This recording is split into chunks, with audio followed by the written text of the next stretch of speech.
Hi everyone, it's Pamela Ferguson.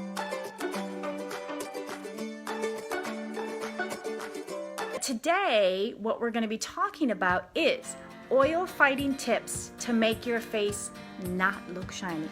So everybody can need these, especially you want your skin to look radiant, but also if it looks like it's greasy and things are sitting on it, you don't really want that look. So what we're going to talk about today is the first thing we're going to talk about is the cleanser that you should be using.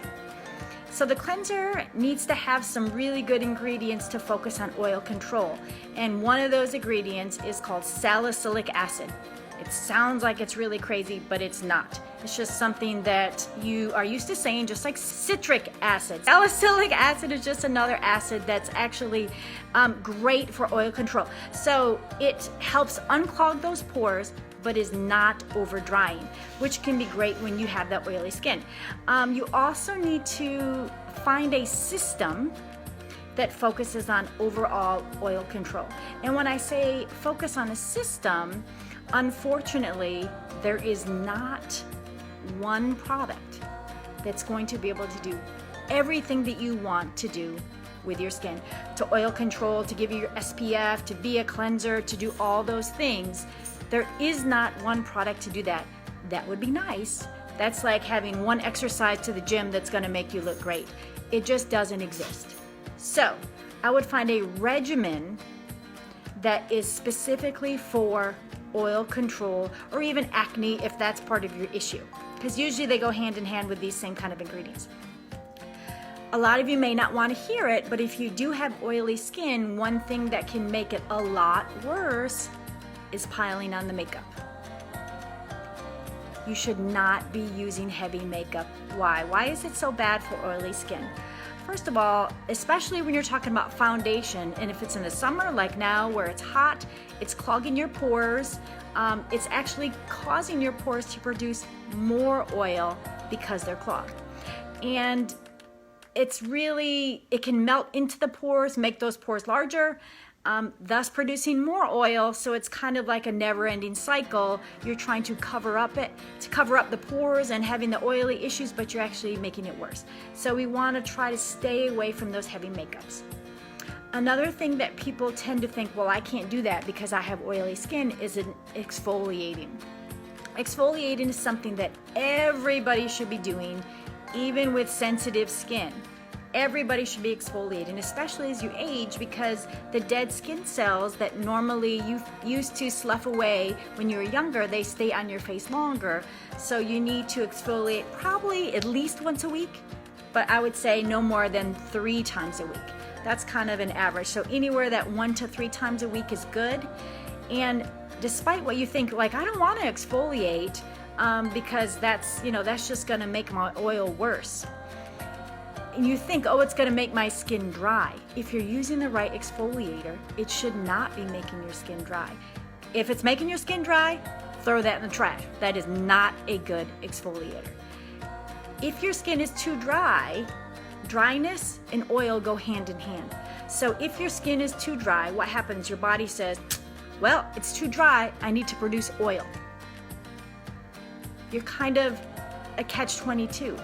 You're trying to dry your skin out, or you think you're trying to dry off some of the oil, but you're actually producing more oil because your skin is too dry.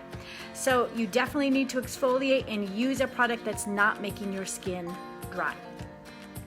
Don't scrimp on your sunscreen. Good sunscreen. If you're using sunscreen that's irritating your skin or causing your face to feel really oily, you have the wrong one. You have the wrong one. So you need to find something that has like a low oil sunscreen. You should be using sunscreen definitely when you're going out. You know, it's the summer, you're at a barbecue, at a pool, at the beach, but you really should be using it every single day. Also, it really has something to do with what you eat. Do you like spicy foods? Do you like your cocktail? Great things. However, they can actually be causing you to produce more oil. Because what is it? Okay, I wrote this down because I'm not a huge spicy food person. So they dilate your blood vessels and they make you perspire more. That makes sense, right? If you have a really hot thing, it's going to make you perspire. So you want to try to cut back on those, maybe once a week. I think that's a reasonable amount. But think about adding in other things like cantaloupe and carrots and spinach, because all these things that have those vitamin A have actually proven to slow down your oil production. So those are all great foods. Still eat the spicy foods and cocktails, but try to just limit it down to once a week. When we talk about dryness, I kind of goes into talking about moisture, right? A moisturizer. Just because you have oily skin does not mean you can't use a moisturizer. And actually, you should use a moisturizer, because moisturizer acts as a barrier to the skin. Think about wearing a raincoat.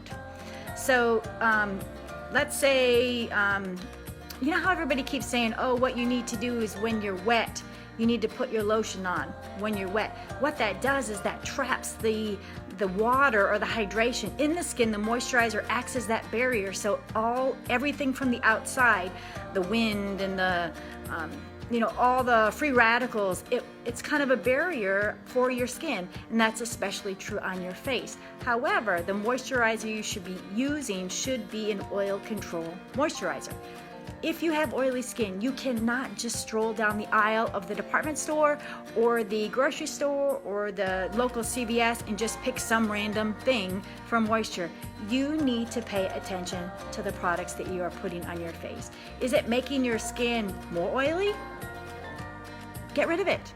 You need one that works for your skin. If you have no idea what you should be using, I've got some recommendations I can give you that you'll find that will work for you. But you need a moisturizer to keep that barrier and to keep the moisture in and to keep the hydration in. So, a night cream. Should you use it if you have oily skin? Yes, you should. However, same thing. Oil control, not heavy luxurious creams, not for oily skin. You still need one because you want to avoid the dryness causing you to produce more oil. So we do need the moisture and a moisturizer at night, but a special one. Same thing, you can't just randomly pick one off. It's really important what you're looking for here. And the last thing for oil to help you looking shiny in the oil is using mineral makeup. Now, we mentioned not to do heavy makeup earlier, and you're thinking, well, I really need to wear some makeup, which is fine. However, think about, especially during the summer, but this is good advice all the time, is to use mineral makeup. So they do have liquids, they do have powder. If you can, I would recommend trying to stay away from the liquids. Again, that liquid can really get into the pores, enlarging the pores, causing more oil production and more acne issues if you have that. So I would try to go with a powder. And the other thing, it almost acts as a little bit of a blotter for the oil that you have. And if you've ever seen those, gosh, I think I got mine at CVS, I can't even remember. It literally is a little blotter that you can put on if you're excessively oily. In your peptide, your mineral peptides, make sure it has an SPF. It's also going to be protected against that sun. So that's a double whammy with your daily SPF and your mineral peptides. But those are some things to help you kind of guide you through to stop getting your face shiny if you've got oily skin. There's definitely stuff you can do. Did you know that you have 80% control over how your skin looks? 20% is genetics. Nothing we can do about those. 80% is in your control. So don't ever say, I actually did say this, my mom has big pores, so I guess I just have big pores. I thought I did until I actually used the right products.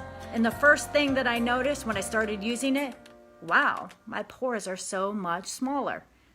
Not because my genetics, because what I had under my control. Thank you for coming. I hope you learned something. If you have questions about anything, please reach out to me. Have an amazing Friday. And if you want to know more about me and what I do, you can check me out at www.realpamelaferguson.com. Have a great weekend and reach out to me if you need anything.